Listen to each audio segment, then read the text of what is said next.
Burnout is on the rise. In one survey, 77% of respondents said that they had felt burned out at work. People are quiet quitting, or they're just quitting their jobs, or they wish they could just drop out of it all, stop working and do something that mattered instead. We're stressed, we're anxious, and we feel like we just can't do this anymore.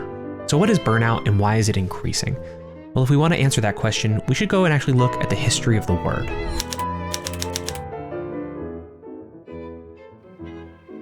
Take a look at this chart. The word burnout doesn't really start appearing in books until the 1950s, and it doesn't really take off in popularity until the 1980s. That's when the psychologist Freudenberger published his book, Burnout: The High Cost of High Achievement. Freudenberger actually came up with this concept by analyzing himself. He was so overcome with stress and anxiety that he wasn't even able to get out of bed or move. At times, he said that he couldn't even feel joy. In one interview, Freudenberger described burnout like this. Burnout really is a response to stress. It's a response to frustration. It's a response to a demand that an individual may make upon themselves in terms of a requirement for perfectionism or drive. Now, after Freudenberger's work, psychologists started to get a bit more rigorous in how they described burnout. The Yale psychologist Laurie Santos breaks it down into 3 parts. You're burned out when you feel emotionally exhausted, so you can't handle any more burdens. The metaphor that Santos uses is a house of cards. If there's even one more burden or one more piece of stress added to your life, the whole thing is going to collapse. The second sign is depersonalization. This is when you start to be cynical, you start to question people's intentions. And depersonalization also gets in the way of forming authentic human connections. And the third sign of burnout, Santos says, is a sense of personal ineffectiveness. No matter what you do, it isn't going to matter. You can't change anything. That last part, I think, is really at the heart of the issue. There's a reason so many of us feel burned out, especially about work. And it's because we think we're working jobs that don't matter. That's an idea that was popularized by the anthropologist David Graeber. Graeber came up with a term for these sorts of jobs, which he calls bullshit jobs. And he defines a bullshit job as a form of paid employment that is so completely pointless, unnecessary, or pernicious that even the employee cannot justify its existence, even though, as part of the conditions of employment, the employee feels obliged to pretend this is not the case. And this idea of Graeber's, it really resonated with people. Graeber put this idea out there in a really small online magazine called Strike. And when it was released, it went viral. I think something like 1 million people read the article, and actually the magazine's website couldn't keep up. It ended up crashing. When Graeber was describing these pointless bullshit jobs, well, people thought that reflected their experiences. In one YouGov poll, 37% of people said that their jobs were meaningless. Or specifically, they said their jobs weren't contributing meaningfully to society. So we don't lose sight of the plot here. Let me break out how a bullshit job might be related to burnout. Burnout seems to partly stem from a sense of futility, like nothing that you do matters or can change anything. Well, if you spend 8 hours a day, which is a huge part of your waking hours, working a job that you think doesn't accomplish anything, then it's not hard to see how you would think that in general, your life is futile. No matter what you do, nothing's going to change and nothing's going to get better. Graeber is often criticized for some of the examples that he gives for bullshit jobs, like actuaries. It turns out actually an actuary is kind of a useful job, and it might even be the case that actuaries think that their jobs are quite useful, so they don't really meet the conditions of being a bullshit job, like Graeber would say. But some sociologists have tried to find empirical support for Graeber's thesis, and they found something. A lot of people do think their jobs are bullshit. It's just not the jobs that Graeber expected. It's people often who work in things like transportation or shipping. These are jobs that are characterized by monotony. No matter what you do, you're going to basically do the same thing tomorrow. You do the same thing over and over and over and over and over and over.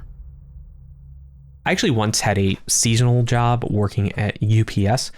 My whole job was to grab packages as they were coming down a conveyor belt and then put them onto trucks. And there's something really strange about the fact that you'll do this for a few hours and you'll still see this endless flow of packages coming. It's like as if you barely put a dent in it, despite the fact that you're tired and you feel sore. And later on, when I went to work at some tech companies, I actually often felt the same because it felt like we were always bouncing from project to project, or we all had to pretend that we were excited about some big new corporate initiative, even though like we all knew it wasn't going to make a difference. Oh, great. They've come up with like some brand new metric in order to measure our performance, but it turns out everything's exactly the same. It's just that the format of my quarterly evaluation has changed slightly, and we all have to pretend like it matters. Everyone that I knew and talked to about this was very cynical, even if management sort of wanted us to pretend otherwise. We were all like Sisyphus, but instead of pushing boulders up a hill, we were sitting behind laptops and going to meetings and kind of just getting by.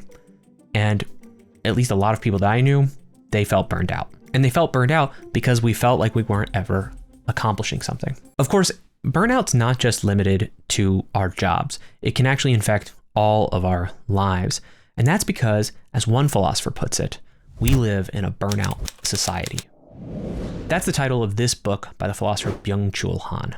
Despite this being a really short book, Han's ideas are quite dense, and so I just feel compelled to pause the video and say, hey, you should go and read this book. You could probably read it in an afternoon and get a sense of it, and it'll do more for you than watching this YouTube video.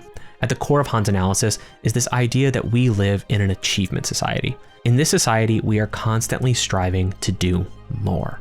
We want to achieve more. We want to produce more. And on top of that, we always feel like we have to think positively about it.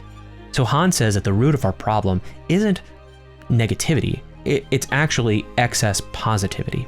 Now, if you take a quick look at some management websites when they talk about burnout, they always tell you to just change your mindset and try to be more optimistic about the future. But if Han is right, that is exactly wrong. It's actually that kind of forced positivity that makes us feel more burned out in the long run. And that's really similar to what Freudenberger said at the top of the video. It's that drive towards perfectionism, achievement, and productivity.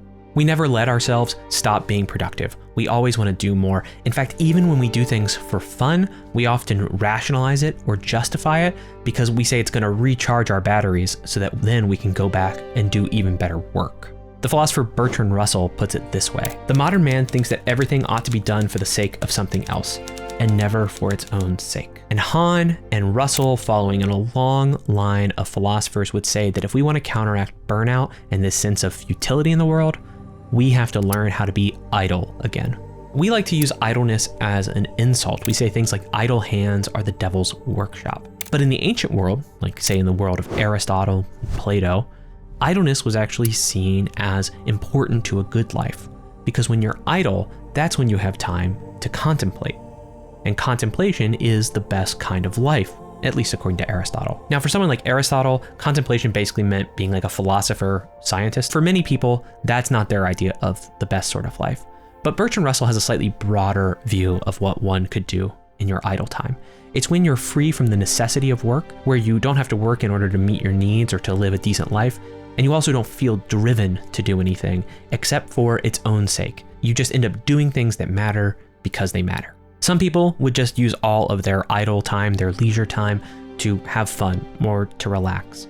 But Russell thought that for a lot of people, they would use it to explore the universe or to produce great art or to perfect their craft because they cared about it. They'd be able to look at what they were doing and they could see that it was good, and thus they wouldn't really feel burnout.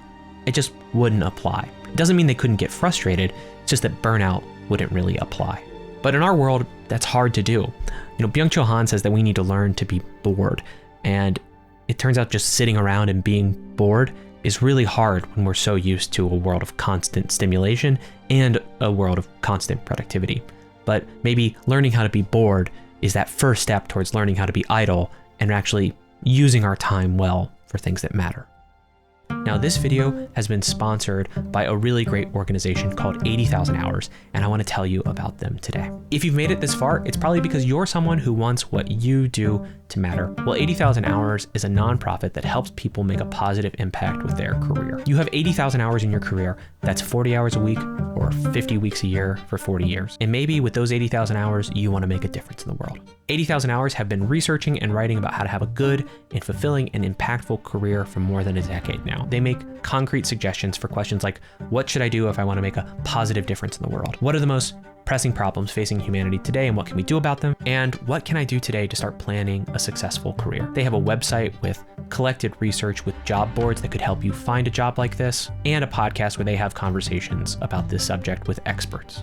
And since they're a nonprofit, everything they offer is free. Their only aim is to help people solve global problems with their careers. If you join their newsletter now, you will get an in-depth career guide. All you have to do is use my link down below. It's right there in the description. To get started planning a career that works on one of the world's most pressing problems, sign up down below with my link. Thanks to 80,000 Hours for sponsoring this video.